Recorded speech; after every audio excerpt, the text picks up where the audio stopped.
नमस्कार, आप देख रहे हैं न्यूज 18 इंडिया। मैं हूं आपके साथ पूजा। इस वक्त की बड़ी खबर आपको बता दें, इजरायल कैबिनेट ने 4 दिन के युद्ध विराम और 50 बंधकों की रिहाई के बदले 150 फिलिस्तीनी कैदियों को छोड़ने के प्रस्ताव को मंजूरी दे दी है।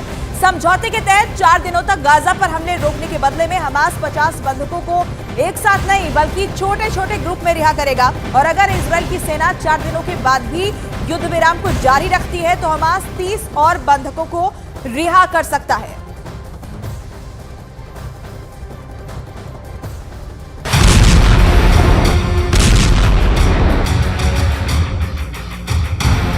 देर रात जब एक तरफ इजरायली सेना गाजा में आग बरसा रही थी, रॉकेट और ड्रोन से अटैक जारी थे। बमबारी से त्राहिमाम मचा हुआ था। जब पूरा गाजा जल रहा था, ठीक उस वक्त नेतन्याहू की उनके अधिकारियों के साथ बैठक जारी थी। मशवरे लिए जा रहे थे कि आखिर कैसे बंधकों को हमास के कब्जे से सही सलामत छुड़ाकर उनके घरों तक पहुंचाया जाए। घंटों तक अधिकारियों ने अपने अपने सुझावों को नेतन्याहू के सामने रखा, लेकिन कोई भी ऐसा तर्क नहीं मिल सका जो नेतन्याहू के जहन में जगह पा सके और हमास के खिलाफ जारी जंग को कुछ वक्त के लिए शांत करा सके। रात गहरी होती गई और सुबह होने से ठीक पहले इजरायल के प्रधानमंत्री कार्यालय की तरफ से एक बयान दिया गया। बहुमत के साथ एक ऐसा फैसला लिया गया जिसका किसी को भी इल्म नहीं था।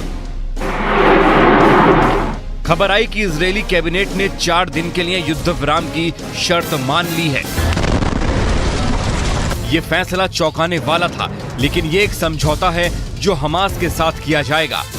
इसे कुछ ऐसे समझें कि इन 4 दिनों के युद्ध विराम यानी करीब 96 घंटे के दौरान लड़ाई को पूरी तरीके से रोक दिया जाएगा।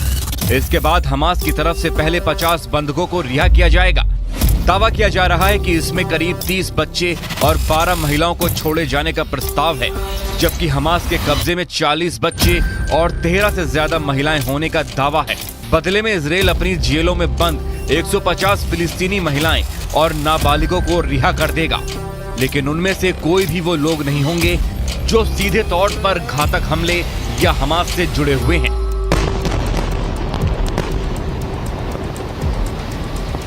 समझौते में एक शर्त यह भी है कि अगर युद्ध विराम आगे भी जारी रहता है तो हमास के कब्जे में 30 अन्य जो बंधक हैं उन्हें भी वो अगले 4 दिनों में रिहा कर देगा।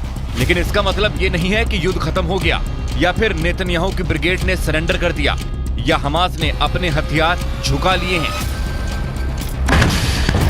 इन 4 दिनों के बाद इजरायल फिर से मैदान में एक्टिव हो जाएगा। ये दावा खुद नेतन्याहू कर रहे हैं।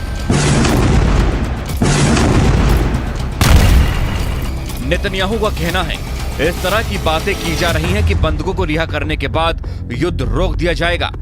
हम युद्ध में हैं और हम युद्ध तब तक जारी रखेंगे जब तक हम अपने सभी लक्ष्य हासिल नहीं कर लेते। युद्ध में कई चरण होते हैं और बंधकों की रिहाई में भी कई चरण होंगे, लेकिन हम तब तक नहीं रुकेंगे जब तक हम पूरी तरह से जीत नहीं जाते। सभी बंधकों को वापस लाना हमारा सबसे पवित्र कर्तव्य है। हमास का सफाया भी एक लक्ष्य है और गाजा में ऐसा कुछ भी नहीं छोड़ेंगे जिससे इजरायल को फिर से खतरा हो। आज रात हमारे सामने एक कठिन निर्णय है, लेकिन ये सही निर्णय है। हमास के आतंकी गुटों ने 7 अक्टूबर को हमला कर इजरायल के करीब 240 लोगों को बंधक बना लिया था, जिनमें करीब 40 बच्चे, बुजुर्ग और कई थाईलैंड और नेपाल के नागरिक शामिल थे। मीडिया रिपोर्ट्स के मुताबिक हमास ने युद्ध विराम के दौरान इजरायली सेना से हर दिन 6 घंटे की रोक की मांग की थी, जिस पर काफी हद तक सहमति भी जताई गई। इजरायली मीडिया के मुताबिक बंधकों की रिहाई गुरुवार या शुक्रवार से शुरू हो सकती है। वॉशिंगटन पोस्ट की रिपोर्ट्स के मुताबिक इस डील के तहत 6 पन्नों की एक डील पर हस्ताक्षर किए गए हैं, लेकिन इस बीच इजरायल को एक डर भी सता रहा है।